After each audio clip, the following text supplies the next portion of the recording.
And also, he's outdated at this point. His style of campaigning, what was attractive about him, certainly in 2008, we are in such different landscape now, and he seems out of his depth. He was on stage attacking a straw man, and to the point where I thought he was going to get the Wizard of Oz band back together. Alrighty. Welcome everyone. An interesting class ahead. Hope everyone's doing well. It's Monday, late morning. You know, the week has officially started. Perfect time to learn some Torah. Okay, so here we go. This week's parsha is called Parshas Lech Lecha, which talks about Abraham traveling to the land of Israel, and then eventually him having his Brit Milah, his circumcision at 99 years old, and then that's how he had his son. Right after that, a year after that, he had his son Yitzchak, Isaac, which we are all from today. Now, so the topic we're going to talk about is the topic of circumcision, and that's the part of the parsha we're going to focus on, and we're going to focus on the halachic side of it for a second, one specific part of it. Now, just to put in perspective, there's if you look at this parsha where it discusses Abraham's circumcision, there's a lot of mentions the idea of bris, a covenant. That's the Hebrew word for it. A covenant, mentions it many times. And the Mishnah accounts actually that the total is 13. So it's 13 times it mentions the idea of a covenant, of a brit, when it discusses this story, this episode where Abraham gets his bris. Now, we know that only males have a bris milah, but the truth is that the Talmud does write that when in regards to women, it says that women are as if they already have a bris. I mean, they're born. I don't know what the word. They're born circumcised, not in the physical sense, but the idea of a bris, women have it without needing to actually do the bris. That's what the Talmud says about women when it comes to brit milah, when it comes to circumcision. Again, that they're as if they already have the bris milah. Also, women are even allowed to perform the bris. Theoretically, if a woman wants to be a moel, or if it's necessary, it's okay and it counts. We have this story in the Torah where Moses was says this, he was being swallowed by a snake on their way from Moshe going back to Egypt to go take the Jews out of Egypt. There was a little episode there where Hashem was upset at the fact that he did not give his children a circumcision, and his wife Tzipporah realized that was the issue. That's what Hashem was not happy with. So she right away she gave her the son that didn't have a brit milah, didn't have a circumcision, right away he performed it, and then Moses was saved, and everything was okay from there. So that's just again where women come into this story of circumcision. That first of all, it's as if they already have circumcision, and second of all, they are allowed to be the mohel, be the one to perform the circumcision. But at the end of the day, the obligation to have a brit milah, to have a circumcision, obviously applies to the person himself. And for a baby, it's the father. The father is the one that has the obligation to give his son a circumcision, a brit milah. Not the mother, specifically the father, because the mother doesn't have the idea of performing a brit milah. So she was never part of this obligation to have a brit milah. And therefore, she's not part of the obligation to give her child either. Halachically, we're saying obligated. Obviously, you want to, as a good Jewish mother, you want to make sure. But halachically, the mother doesn't have an official obligation more than anyone else to make sure this baby has a circumcision. Okay, that's the introduction that I wanted to give. Now, there's a special law. What happens if a baby was born on Shabbos? Now, there's no issue with a baby being born on Shabbos, but when it comes to a week later or 8 days later, it's again Shabbos. Can you do a circumcision on Shabbos or not? I don't know how often you've encountered that, but if a baby is born on Shabbos, 8 days later is also Shabbos. So, because you count the day of the birth itself. So, do you perform a circumcision on Shabbos? Now, in general, such an act would not be allowed. You're not allowed to cause any, not draw any blood on Shabbos. For example, you have to. You're not really allowed to pull out a splinter on Shabbos if it's gonna cause blood to come out. You can't cut yourself. You can't. Some people are like. Play with their skin or so, whatever it is. You can't cause blood to be drawn on Shabbos. You can't pick scabs. In general, you can't really cause any blemishes on Shabbos. That is the rule in general. So when it comes to circumcision, seemingly should not be able to perform the circumcision on Shabbos, just like any other procedure like that. Unless it was for health reasons, where it's very necessary, it's life-threatening, then you could do such a procedure on Shabbos, obviously. But if just to do it on Shabbos specifically is usually not allowed.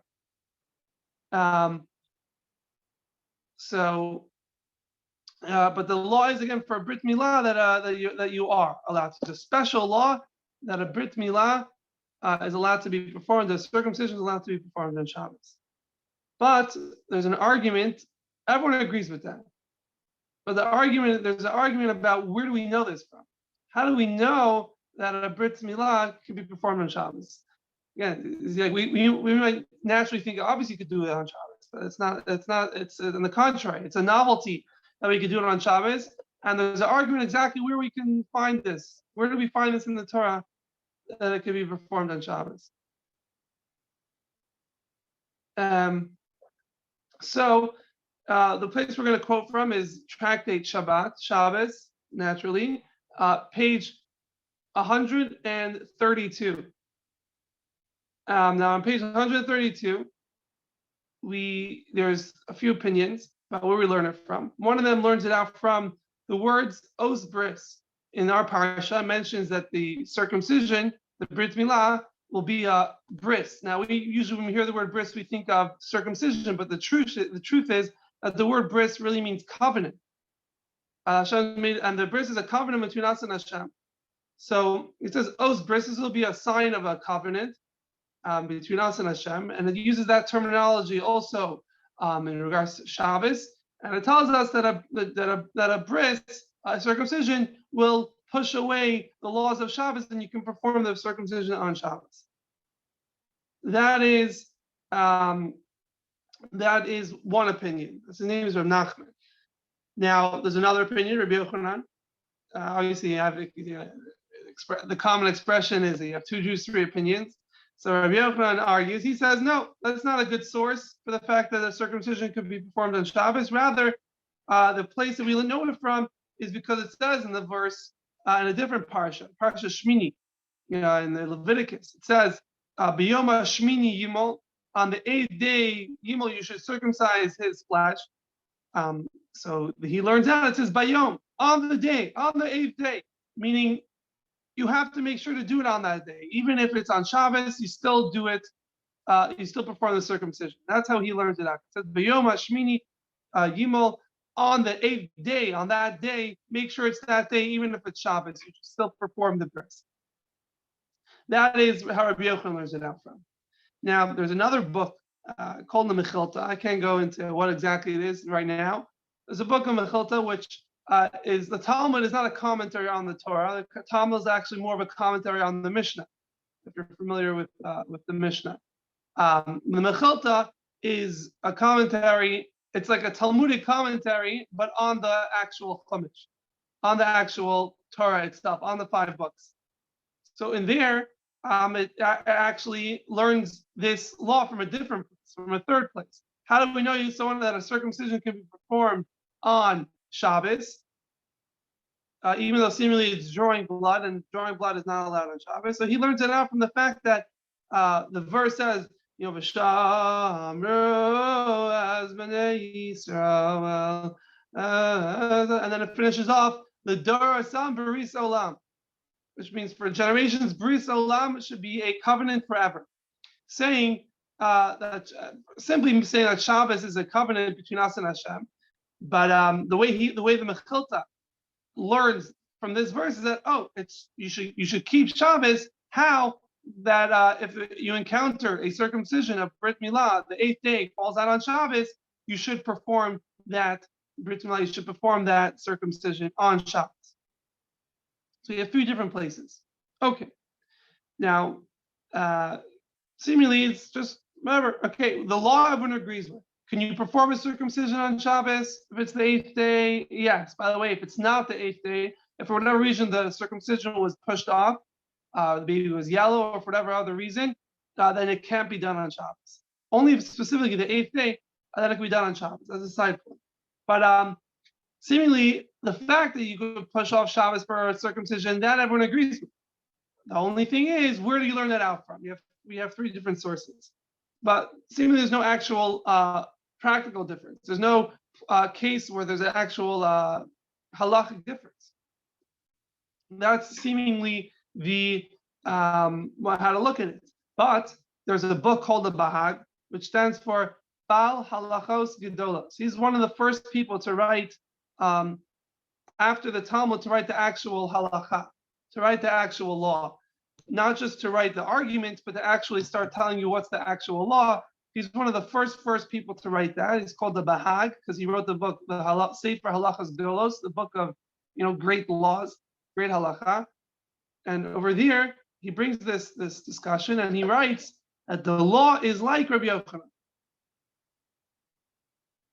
Again, he brings this whole discussion of where the source for circumcision on Shabbos, circumcision pushing off Shabbos, where's the source for that? And he says, the law is like Rabbi Yochanan. Rabbi Yochanan was the one that learned that because it says on the 8th day, you should give the circumcision. So do it on the 8th day, even if it's on Shabbos. That's the law. Now, that doesn't make sense. To say the law is like Rabbi Yochanan, I mean, fine, you want to choose one source, very nice. But in actual law, practical law, there's no difference. The whole argument we had was just about where the source for the law is. Does it? Which law again? The law that circumcision pushes off Shabbos. Where's the source? So we had different opinions. But in practical halacha, in practical law, there's no difference. It's just the argument about the source of the law. So what does he mean? The law is like Rabbi Yochanan. The law is like one of those specific opinions. What does that mean exactly? How is the law not like the others? Because seemingly they all agree about the law. You push off Shabbos for Brit Milah, for circumcision. So that's the question we're going to address here. The question, again, is in short, what is the practical difference of where the source for this this law of pushing off Shabbos for Brit Milah? What's the practical difference of where the source is? So much so that we actually even have someone that writes the law is like one person over the other. So we're going to bring back someone we mentioned last week. His name was the Rogachover Gaon, which is the Rogachover Gaon is someone I mentioned. His name is Yosef Rozhin. He lived in Dvinsk. He was the rabbi in Dvinsk in I think it was Belarus. And like I said, he was very known for his being head and shoulders above and different than everyone else, all the other sages in his time. He lived before World War II. I don't know exactly when he passed away. He passed away sometime before World War II. So not so long ago, and he was head and shoulders above, the way how the depth he could think, the nuance he could think of, is something that, besides obviously the breadth of his knowledge itself, was something that was not, no one was even close. Like I mentioned last week, the way he would, most of his books that we have from him are not like essays or he writes out long things. Rather, he just wrote sources, like his commentaries, like he's reading the Talmud on the side. He writes, look at this book over there. Look at that the verse over there. Look at this Talmud over here. And he doesn't explain what he's saying. You have to kind of string it all together and see, based on that, it helps understand this question. He doesn't really spell it out. His brain was like totally way faster, way deeper than even the other great rabbis of his time. Now he, in this specific law, he had something called a chakira, which means like we met this idea where the law is clear, but there's two different ways of looking at it. Chakir literally means like philosophizing, but he looked into the law, little nuance, how to look at this law. What did he do here? He said like this: we know that the circumcision pushes away Shabbos, and you can perform it on Shabbos. But which part of the circumcision pushes away Shabbos? Here, listen. This is going to be very nuanced. Do we say the obligation to do the Brit Milah pushes off Shabbos? Okay, that seems very straightforward. There's an obligation to do a Brit Milah, and the obligation is even on Shabbos. It pushes away Shabbos. Or do we say that the mitzvah, meaning that the circumcision itself, is what pushes away Shabbos? Meaning circumcision itself is something special, and therefore, in the face of circumcision, Shabbos doesn't apply. Again, the two options are: do we say that the obligation is what pushes away Shabbos? There's a certain commandment that has to be done, so this is done even on Shabbos. Or do we say it's the specialty of the Brit Milah itself? Nothing to do with the obligation. Well, even if there was no obligation, it would still push away Shabbos because the Brit Milah, the circumcision itself, is something so special. Okay, I hope that was clear. So again, and it will come clear soon. What's the practical difference between these two ways? It sounds like you're driving yourself nuts. Is it the obligation or is it the specialty? The point is it pushes away Shabbos. So where's there a practical difference? And this is something interesting. The practical difference is what happens if there's a woman that, for whatever reason, she's the one that is going to be performing this circumcision. Like we said, a woman could perform a circumcision. So she's the one that's performing the circumcision. Can she do that on Shabbos? Can she perform a circumcision on Shabbos? That's the question. So if we say that the obligation is what pushes away Shabbos, so then a woman, like we mentioned before, a woman has no part in the obligation of the mitzvah of circumcision. Maybe, like we said, it's as if she has one, or she can perform a circumcision, but she has no part in the obligation of the circumcision. She's never obligated to perform a circumcision, even if it's her own child. She's not the one that's obligated to be doing this and making sure it happens. So if so, since a woman is not part of the obligation of the mitzvah of circumcision, of Brit Milah, so then she can't push away Shabbos to perform a circumcision. Because again, if we say that it's the obligation that pushes away Shabbos, she is no part of this obligation. So she can't perform it on Shabbos. But if you say that it's the bris milah, it's the specialty of this covenant that we have with Hashem, that's what pushes away Shabbos. So then, who cares who's the one that's giving the bris? The point is the bris is supposed to happen today. The bris is supposed to happen, even if it's Shabbos. Who cares who's the one doing it? And even more so, you could put it even more extreme. Like we said, a woman is as if she has a circumcision. That's what we said. It's a quote from Gemara, from Talmud. So again, even though she has no part of the obligation, she still has a part, so to speak, in the actual idea of a circumcision, of this covenant with Hashem. So if so, then on Shabbos, where we say that there's bris milah, the circumcision, pushes away Shabbos on its own, just because it's such a special thing. We might touch upon it soon. So then a woman can do it just like anyone else, because it's not about the obligation that's pushing away Shabbos, rather it's the circumcision, the specialty itself. And a woman is part of the specialty of a circumcision. Like we said, a woman is born as if she already has that circumcision. Not that she has no connection to circumcision. Rather, a woman just doesn't have the obligation because she's already born with it. So it doesn't mean physical, but she's born with this being circumcised. So back to the practical. We're saying that if you say that what pushes away Shabbos to perform a brit milah is the obligation, women have no part of the obligation. So a woman would not be able to perform a brit milah on Shabbos, a circumcision on Shabbos, because it's like any other blemish a woman can't do. A person, a Jew, can't perform any sort of blemish on Shabbos.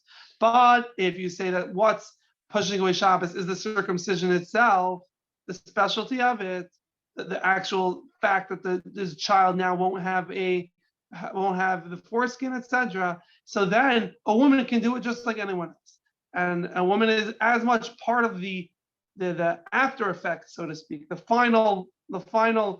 A woman is part of that just like anyone else. Like we said, a woman is as if she has a brit milah. So again, so he was asking, what pushes off Shabbos? Is it the obligation, or is it the brit milah itself, the specialty, the outcome, so to speak, of the brit milah? And we have an actual practical difference: is if a woman can perform a brit milah on Shabbos or not. Okay, I hope that was clear. Anyone have any questions? Okay, so Rabbi.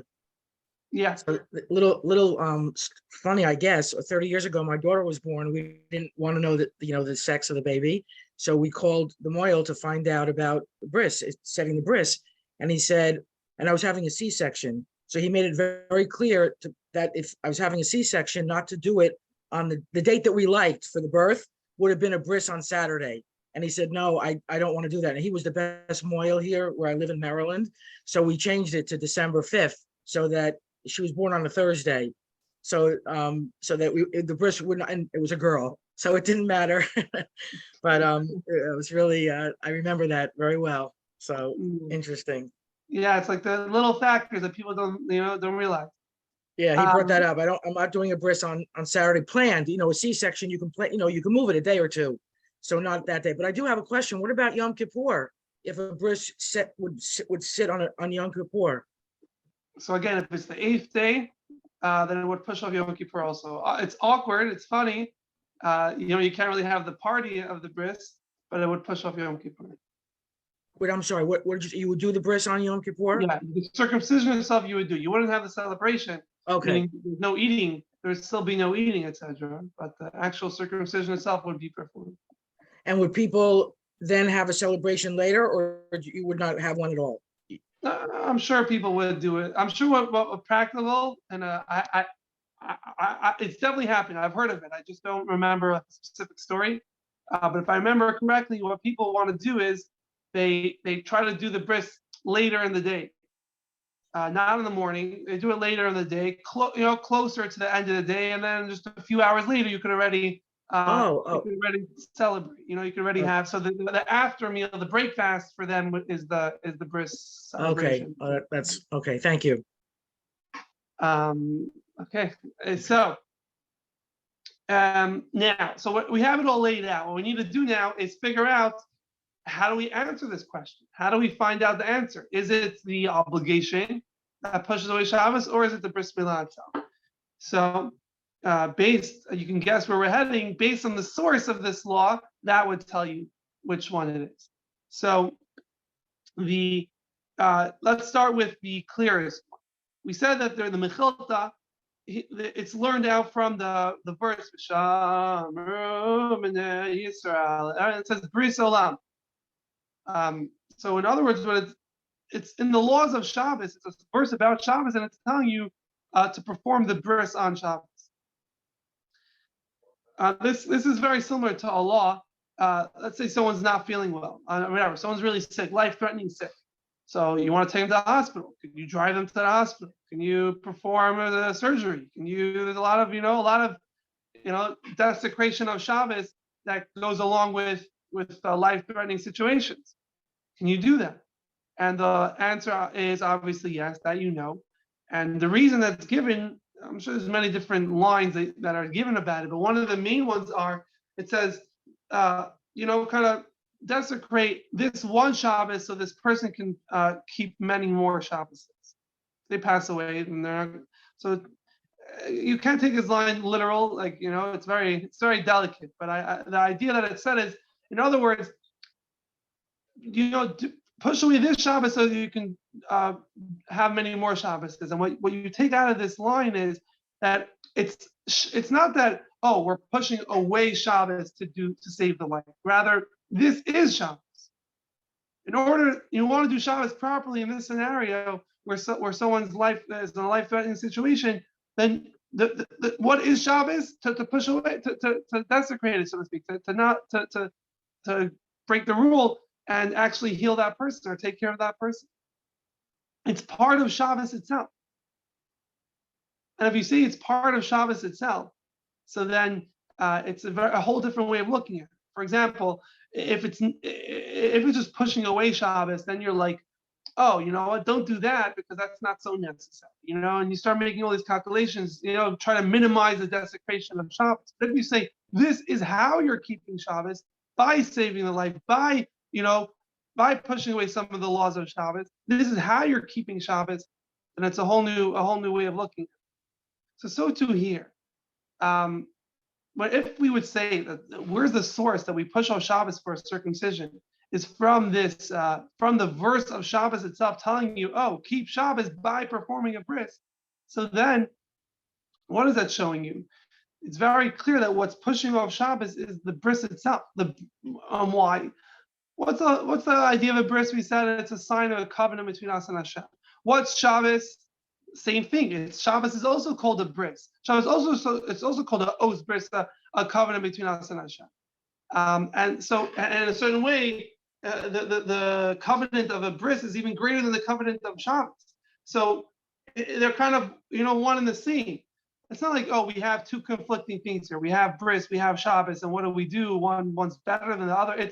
They're the same thing. They're both a bris. They're both a covenant between us and Hashem. And therefore, it's part and parcel of Shabbos, of keeping Shabbos, is to perform the bris on Shabbos. Which, back to the question, is it the obligation that's pushing off Shabbos, or is it the bris itself that's pushing off Shabbos?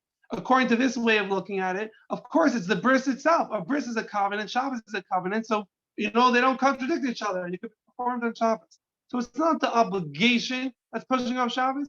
It's the actual circumcision itself. The fact of what is a circumcision? Circumcision, it's a sign of a covenant between us and Hashem. And that's what Shabbos is. It's the same thing. And therefore, it would push off Shabbos, obviously. And it's not the obligation that's pushing it off, rather it's the bris itself. And therefore, according to this, if this is the source for performing a bris on Shabbos, a woman would be allowed to perform a bris on Shabbos, according to this way of looking at it. Now, we had another opinion, which is very similar to this. It learned out from this week's Torah portion, from Lech Lecha, from Abraham. The story of Abraham's, his circumcision, that's where he learns it out, that it pushes off Shabbos.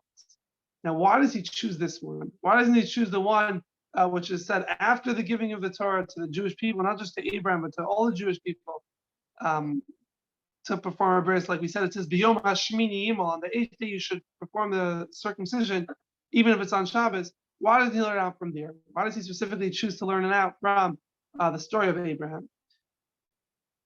And the answer is because, similar to what we mentioned before, what's unique about the story of Abraham? We said it mentions 13 times this idea of a covenant.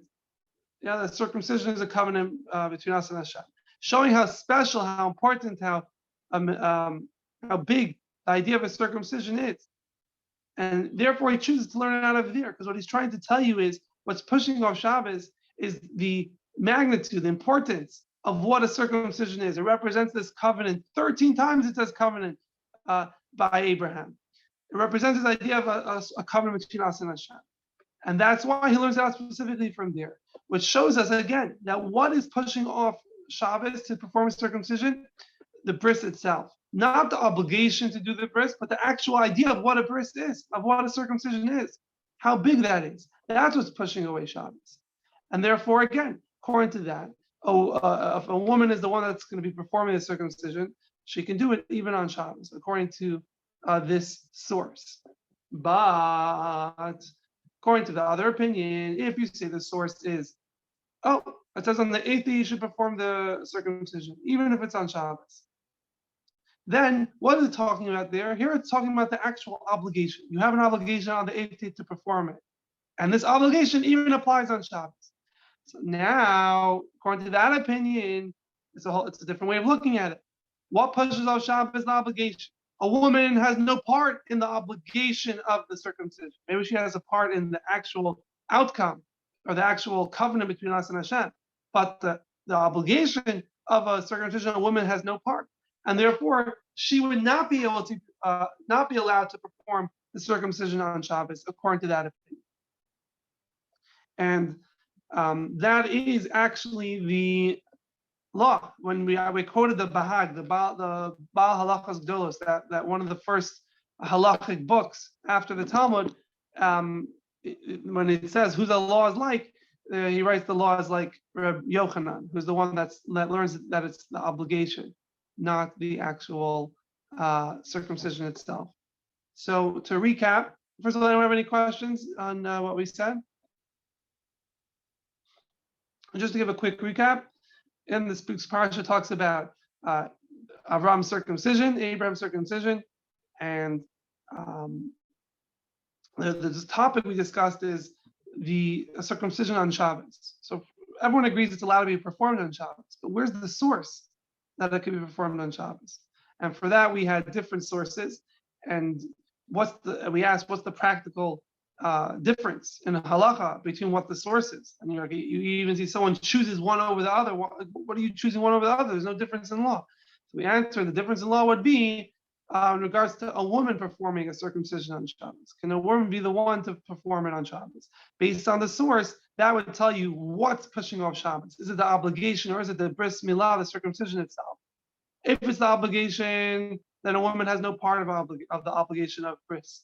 And therefore she would not be able to perform it on Shabbos. But if it is the bris itself that's pushing off Shabbos, the specialty, or like we said, it's part of Shabbos, part of the covenant, the sign that Shabbos is a bris also, then it doesn't make a difference who's the mal.